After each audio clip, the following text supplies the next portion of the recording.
반태산 귀신 사냥꾼. 안녕, 친구들. 친구들은 세상에서 무엇이 제일 무서워? 뭐라고? 귀신? 하지만 착한 일을 하는 귀신들도 있는걸? 좋아, 이제부터 내가 재밌는 이야기를 하나 들려주지. 제목은 반태산 귀신 사냥꾼. 전주의 한 마을에 나무꾼 김율이 살고 있었어. 아휴, 올해는 왜 이리도 눈이 많이 오는지. 도저히 나무를 하러 산에 오를 수가 없구나.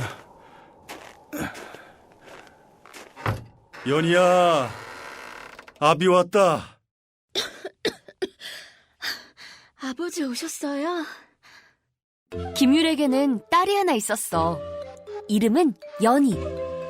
딸 연희는 몸이 몹시 약했어. 연희야, 몸은 좀 어떠니? 아버지, 저는 괜찮아요. 그나저나 계속 눈이 오니 어쩜 좋아요? 허허, 이거 참. 약은커녕 밥 한 끼 제대로 해먹이질 못하니. 안 되겠어. 이러다 굶어 죽겠어. 김율은 마을에서 제일 돈이 많다는 최부자를 찾아갔어. 계십니까? 계십니까? 그게 무슨 일이냐? 어르신, 저희 딸이 며칠째 쫄쫄 굶고 있습니다. 가뜩이나 몸도 약한 것이. 따뜻한 밥 한 끼라도 지어 먹을 수 있게 부디 돈 10량만 빌려주십시오. 저런 딱하기도 해라. 내 너에게 10량을 당장 빌려주지. 아이고 어르신, 감사합니다. 감사합니다. 걱정 말고 어여 가져가거라. 난 봄이 오면 반드시 갚아야 한다. 암요. 이 은혜를 절대 잊지 않겠사옵니다. 수상하다, 수상해. 고약하기로 소문난 최부자가 선뜻 돈을 빌려주다니. 어리석은 녀석.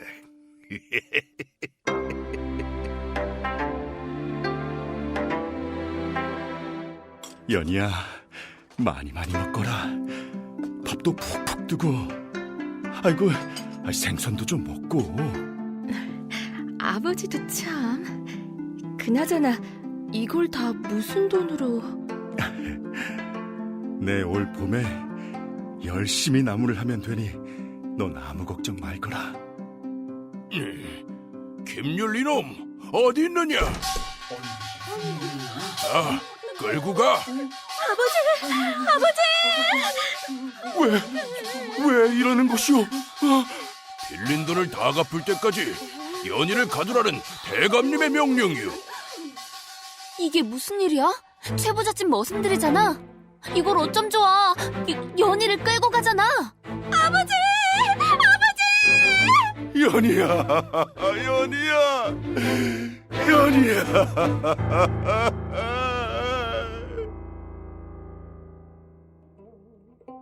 김율은 헐레벌떡 최부자를 찾아갔어.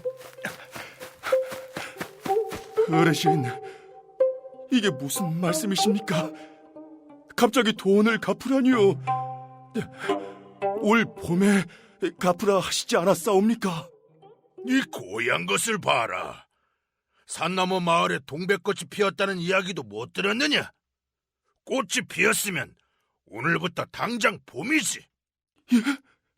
하지만 아직 이 산허리에 쌓인 눈도 녹질 않았는데. 이놈! 내 너의 사정이 가여워 돈 10량을 선뜻 내어줬건만 패음망덕하게 입을 싹 닫겠다 이 말이지. 아니 어르신, 이 겨울에 저 같은 나무꾼이 어디 가서... 시끄럽다. 이번 달까지 돈을 갚지 못하면 빌린 돈의 10배 100량을 갚아야 할 것이야. 그때까지 네 딸 연희는 내가 데리고 있겠다. 어르신, 이러실 수는 없습니다.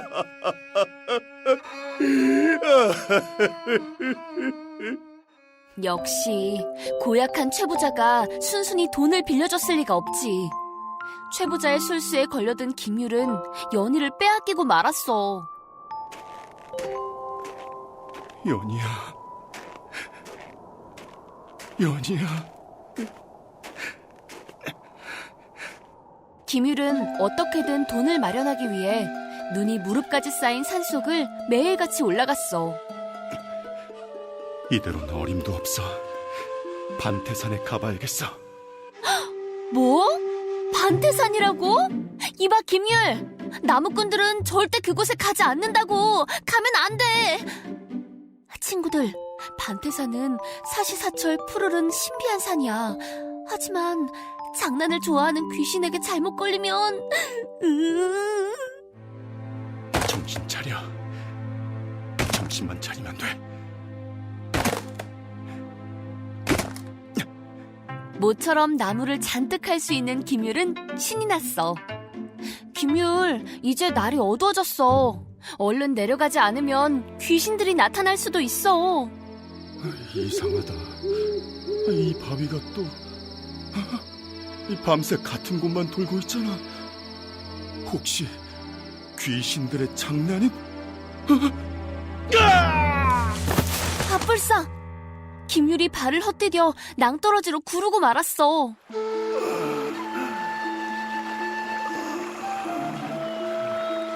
안 돼, 안 돼. 정신 차려, 김율.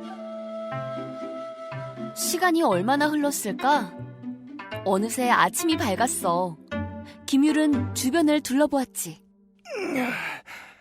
빨리 이곳을 빠져나가야겠어. 아니, 이 깊은 산 속에 웬 책이?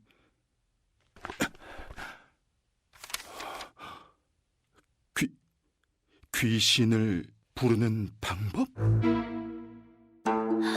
세상에, 김율이 발견한 것은 귀신을 부르는 책이었어. 귀신을 불러 원하는 일을 시키고 싶은 사람은 벼락 맞아 타 죽은 붉은 박달나무로 방망이를 만들어라. 그 방망이는 귀신 잡는 방망이. 귀신들은 방망이 주인의 말에 복종하게 된다. 귀신을 부리는 주문은 모기성 이하천은 수리수리 마하수리. 옳지, 바로 이거야. 김율은 그날부터 벼락 맞은 붉은 박달나무를 찾기 위해 산이란 산은 몽땅 뒤지고 다녔어. 알 수 없는 주문을 외우면서 말이지. 모기성 이하천은 수리수리 마하수리. 모기성 이하천은 수리수리 마하수리. 사람들은 딸을 빼앗긴 김율이 미쳤다고 생각했어. 딸을 빼앗기더니 결국 정신을 놓았구먼. 딱하지, 딱해. 에이, 몹쓸 최부자놈. 김율은 사람들이 수군거리는 소리에도 아랑곳하지 않고 붉은 박달나무를 찾아 매일같이 돌아다녔어. 이곳이 마지막 산이로구나.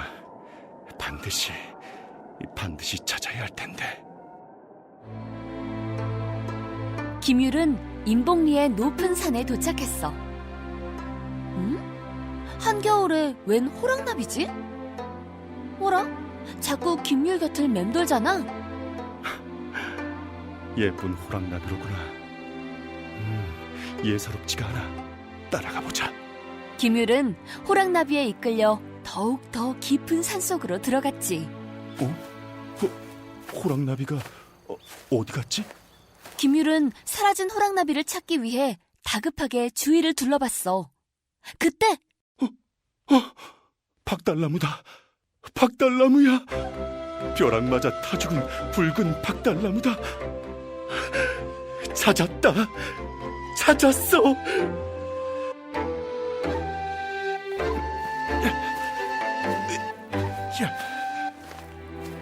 찾았어. 그토록 찾아 헤매던 붉은 박달나무를 찾았어. 집으로 돌아온 김율은 이틀 밤낮을 꼬박 새가며 붉은 박달나무로 방망이를 깎았지.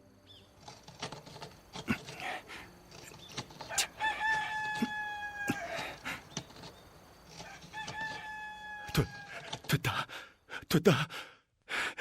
완성됐어. 이제 내가 도깨비들의 주인이 되는 거야. 아차, 주문을 외워야지. 무기성 이하초는 수리수리 마하수리.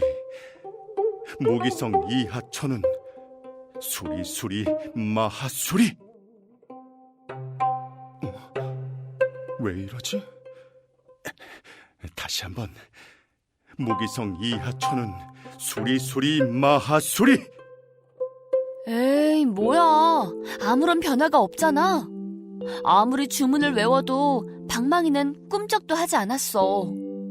김율은 끝내 울고 말았어. 바보같이 내가 이런 장난에 속다니. 연희야. 울지 마, 김율. 친구들, 이제 김율과 연희는 어떻게 되는 걸까?